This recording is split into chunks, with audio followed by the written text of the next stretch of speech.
यह कहानी एक पुरानी हवेली की है जो एक वीरान गांव में स्थित थी। इस हवेली को लोग डरावनी हवेली के नाम से जानते थे।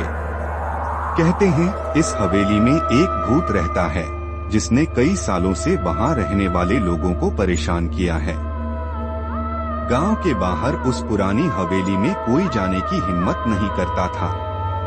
एक दिन शहर से आए 4 दोस्त रोहित, नील, सिया और प्रिया गांव की इस डरावनी हवेली के रहस्यों को जानने के लिए वहां पहुंचते हैं।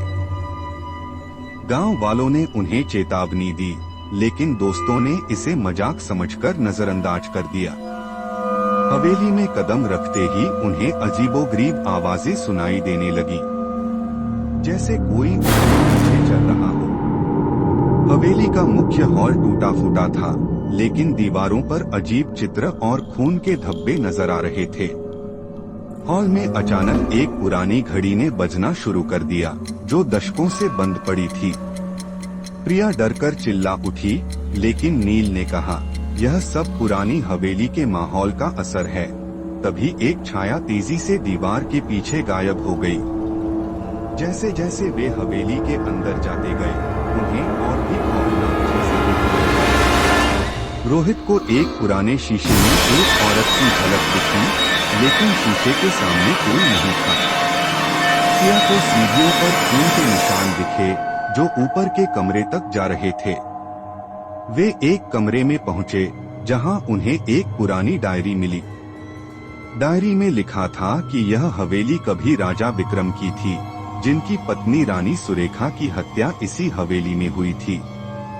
रानी की आत्मा अपनी मौत का बदला लेने के लिए भटक रही थी। जैसे ही उन्होंने डायरी पढ़ी, हवेली में जोरदार आवाजें गूंजने लगी। दरवाजे अपने आप बंद होने लगे और रानी की आत्मा उनके सामने प्रकट हुई। उसकी आंखों में गुस्से और दर्द का समंदर था। वह चिल्लाई, मुझे यहाँ से मुक्त करो, नहीं तो तुम सभी मर जाओगे।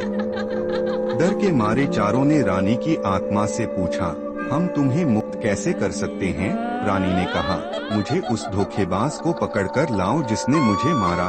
दोस्तों ने गांव लौटकर उस पंडित से मदद मांगी, जो इस घटना के बारे में जानता था। पंडित ने रानी की आत्मा को शांति दी।